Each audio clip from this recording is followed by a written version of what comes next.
Hello you guys, and thank you all for tuning in to Chris Codes. If you haven't already, go ahead and hit that like button because you know you want to, and it's free. Notification bell so be notified whenever I drop new content. Comment, subscribe, and yeah, let's get right into the video.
Alright you guys, so I apologize for missing last week's Foolishness Friday, but for this week we're going to do 3 videos instead of 1. Hopefully that makes up for it. So for the first video we're going to watch, it's about a barber, and he's talking about his experience cutting the rapper TJ's hair. If you're not familiar with rapper TJ, that's him right there. I might list some of his songs or something somewhere in the video, so maybe that'll jog you all's memory. It won't jog mine because I don't know who he is. Okay. I'm sure I've heard one of his songs or something like that because I've heard of him, but I have no clue what songs he's in, so I'm gonna have to Google this myself when I'm editing. But anyways, so the gentleman talks about his experience cutting the rapper's hair, and I'm going to let you all watch this clip, and then I'm going to get into my commentary. Let's go. You cut little TJ's hair, right? Yeah, he was by far the biggest dickhead that I've ever dealt with. I charged him, I think it was $95, gave me $100. I packed my stuff up, left. When I'm in the hotel lobby, I get a phone call from his manager asking for the $5 change.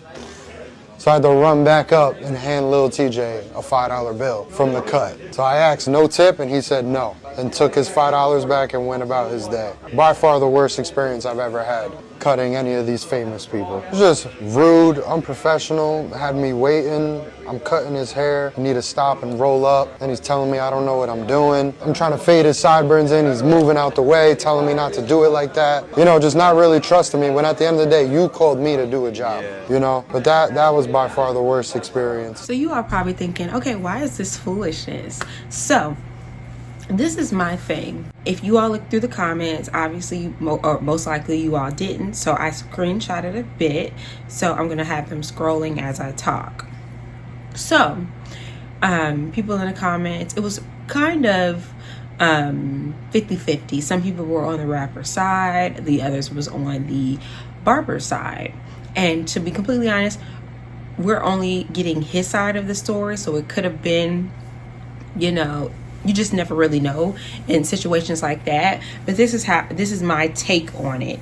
So my thing is, the barber said he called him to cut his hair, which means he probably had either word of mouth, heard about the barber, or followed him on Instagram, saw his work, liked it, things of that nature.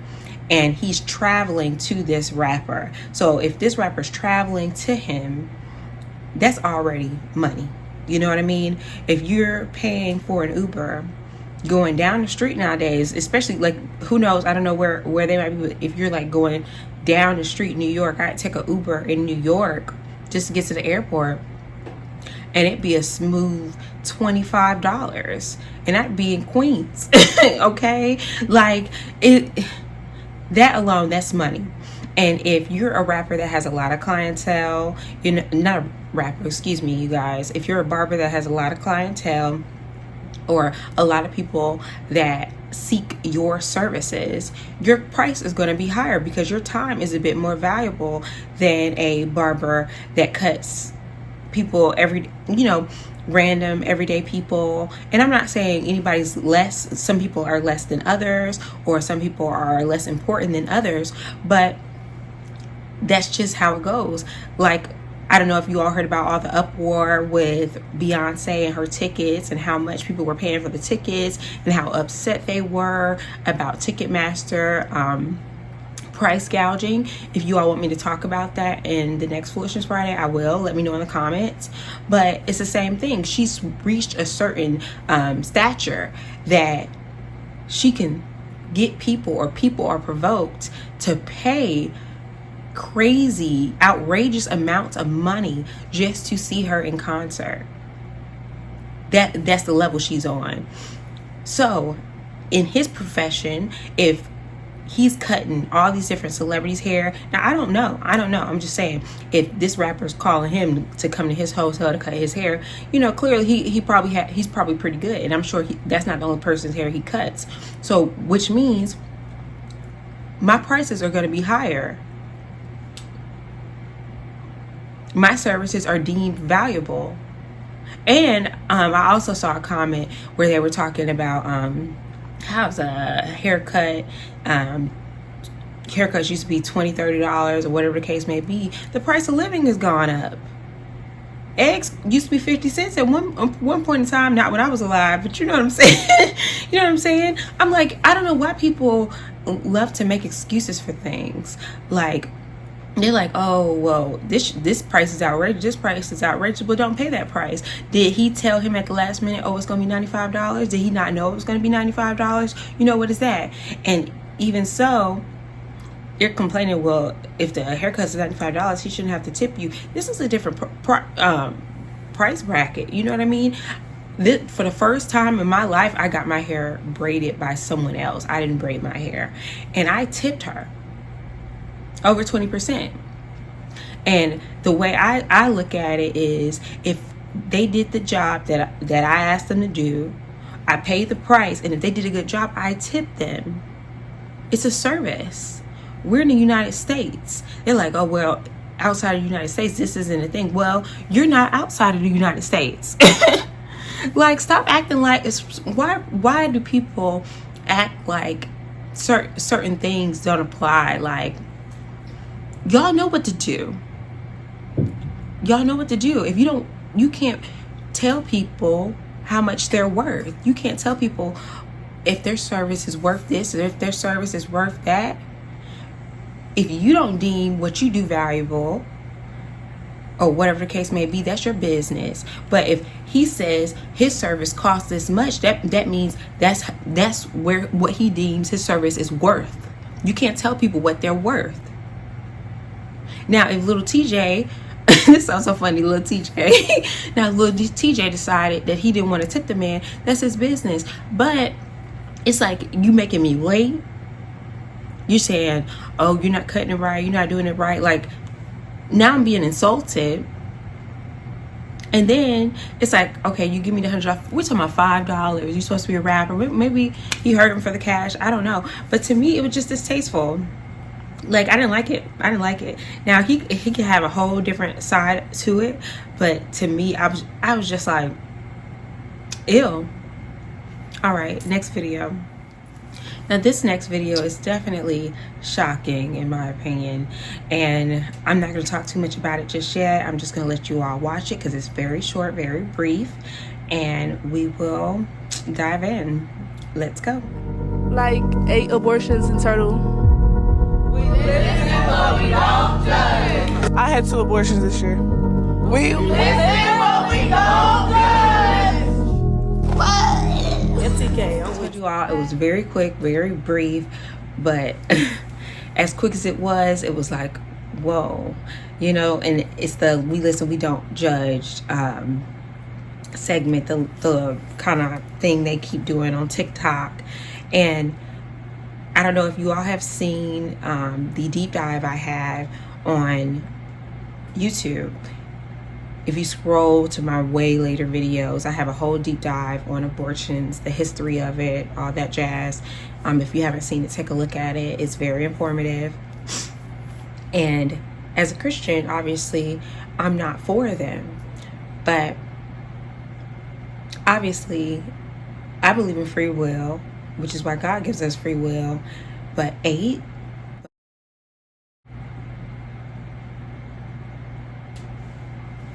8.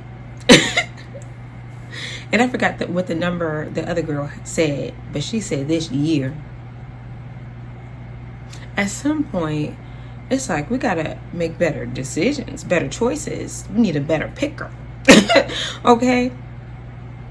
Now, I feel like when you're younger, like you do date, you're dating, you might fall in love with someone, and ideally, you know, this is probably not the person I'm going to be with forever, or this person probably wouldn't make the best father, you know, and even if they probably would make a good father, they probably won't make a good partner.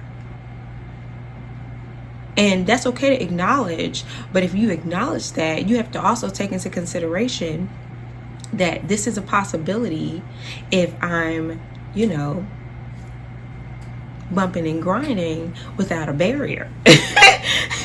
You know what I'm saying? And I know it's like we're young, we're having fun, all that type of stuff, but the consequences are not fun. They're not.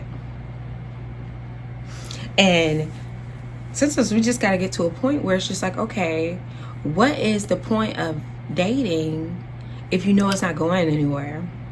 What's the point of fooling around with someone and giving someone your body when you run the risk of bringing somebody in this world that is possibly not going to be financially stable, not going to have a mother and father in the household, all that jazz? Things happen. Things do happen.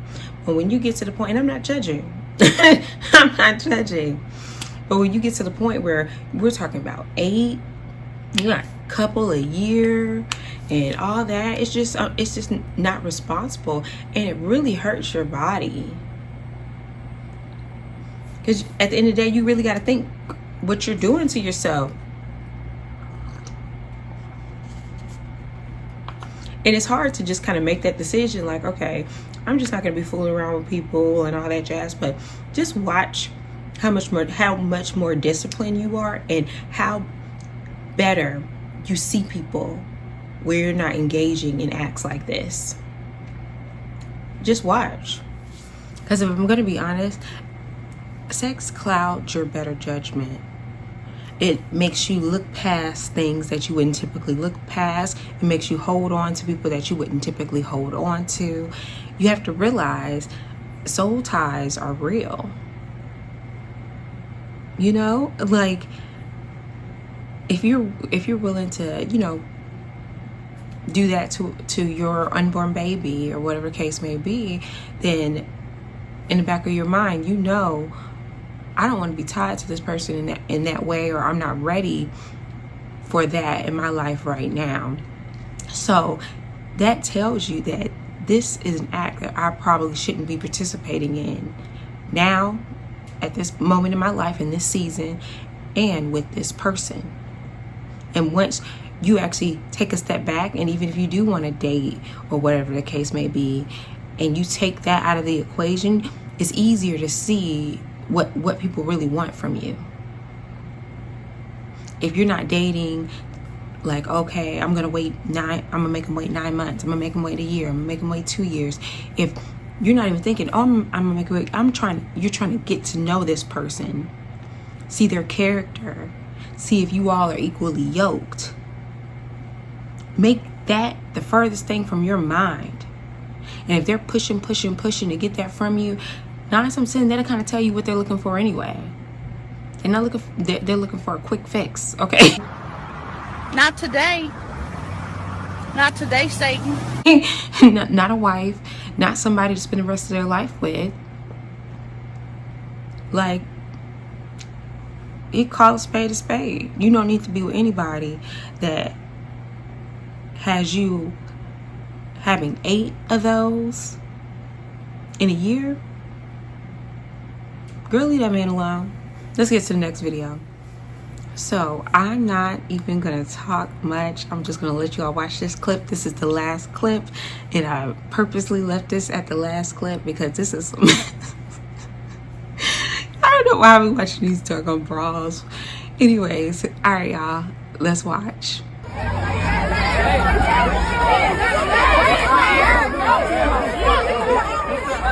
y'all on that with folks?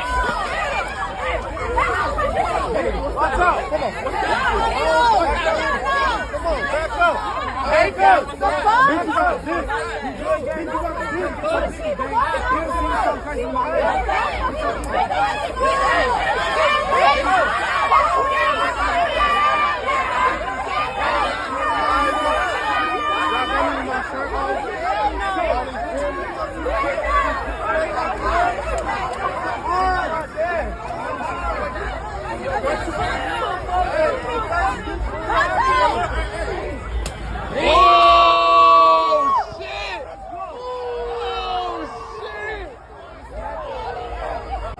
Alright, so you all saw that clip, and I'm not sure in the black, I'm guessing that's women, because she had her wig off and all that jazz, and so I don't know. And nowadays it's just so many question marks, and I'm not trying to be offensive or anything like that, but with all the surgeries and wigs and makeup, I can't tell the difference. Like, that's what I said with these men. I know they can't tell the difference, because sometimes I can't tell the difference. So I'm just gonna guess it's a woman. And the way she was, you know, I'm just girl, Why? like, it baffles me how these women be ready to brawl. I know she was under the influence. If you get angry when you're drinking, you don't need to be drinking. And the way she was just going, looking for a problem. Why do people look for a problem? These dudes backing away, they not trying to hit her, and then you wind up on the ground. Like the video, if you all haven't seen the video I did with Offset and Gazo brawling, their whole entourage brawling in Paris, got black people looking ghetto in Paris. Go see that video. I'll try and link it somewhere for y'all to click and watch. But it's just like, and that gets me to domestic violence, DV. This is the thing. It's, if you're a woman, we know it's frowned upon for men to hit us. We know that most of the time, if we say, oh, he hit me, so on and so forth, he's going to jail. It is frowned upon pretty much wherever you go. I don't know, some other countries, their laws are a little iffy the way they treat women, but at least in the US, it's frowned upon. So that does not give you the license to hit on them.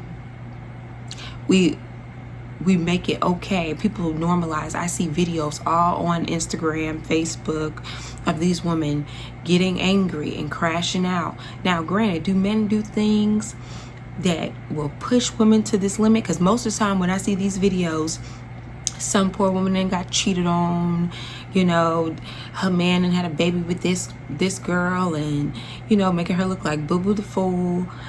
You know, this is the mess that they do, which is why y'all need to be watching more of my video so we can clock the tea early and leave while the getting's good. But anyways, but yeah, I'm always seeing these videos about these women going crazy, crashing out. We've normalized crashing out and attacking these men for being dogs and all that jazz. And now a lot of these women think it's okay to be hitting on men. We can say equal rights, equal this, equal that, but the men are stronger than us. Now, if you are 250, bodybuilder, you stay in the gym, you big as an ox, you strong as an ox, okay. That's not all of us. You know, that's not the majority. Most men, it's just they can overpower you. So why provoke them? If you're upset, speak your piece. But stop letting them make a fool out of you. Now you're viral. People see you with no wig on, with some fishnets. I don't know if that's fishnets, but some, you know, mesh on the ground looking crazy. Be a lady. You know how many people upset me? I'm not, that don't mean I'm out here boxing.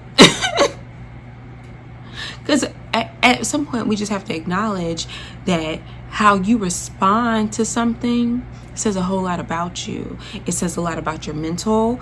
It says a lot about how you handle situations, your character, integrity. Let's push our integrity to the top of 2024. Your character, your integrity, you know, what things that you value need to be the forefront. They need to be at the forefront of your mind when you're interacting with people. No one can make you feel a certain way, talk bad about you. They can talk bad about you all you want, but your integrity, the things that you do, the things that you say, and how you treat people will always outshine that. People can talk bad about you all day, but if there's no proof, you say you in the workplace and they don't like you, they're like, oh, this girl is this girl is that. But when you come in there, you treat people with respect. You talk, you handle yourself with poise, with class. People can't dig up stuff on people like that. You got to be about your business. Make it your business to be about your business. And stop letting people take you to a place that you don't want to go. Make you seem like you're just off the rails. You're psychotic. I've been there. I've done that. And it's beneath you. Remove those type of people from around you. And if you can't, if they're just in your environment, like the workplace or wherever you frequent, and you have to be there, then that means you have to do that much more work to learn how to control yourself in those type of situations. Don't make it about everybody else. Any situation you get in, make it about you. This person act that way, okay, whatever. What does how I tell myself, how do I want to be seen in the world? So regardless of what this person did, what am I going to do? Let them do them. Don't be this girl. Anyways, I gotta go. I don't want this to be too long, which is why I chose short clips. Next week I'll try to do some more serious, yet, you know, foolishness. But this is some foolishness for this Friday. But I hope you all enjoyed the video. Let me know in the comments what you think of these videos. Let me know what you thought about the Barber situation. Do you think, oh, he should have tipped him at all? Or, you know, do you think the Barber was being petty and he shouldn't have been running his mouth, you know, because he's a man? I saw that in the comments too, and I get that. And for the whole thing about the 8 abortions and whatnot, what do you all think about that? Do you think, oh, well, if she wants to have 6, 7, 15, 35, then she can do just that? Do you think that's wise? You know, let me know about that in the comments. And as far as fighting and let people get you out of character, let me know what you do to avoid these type of situations and how you respond to these type of situations. Let us know in the comments. Let's get together and, you know, share the knowledge from your experiences in life. All right, you guys, I love you. I will see you all for the next video. If you haven't already, go ahead and hit that like button because you know you want to, and it's free. Notification bells to be notified whenever I drop new content. Comment, subscribe, and yeah, I'll see you all for the next video. Bye.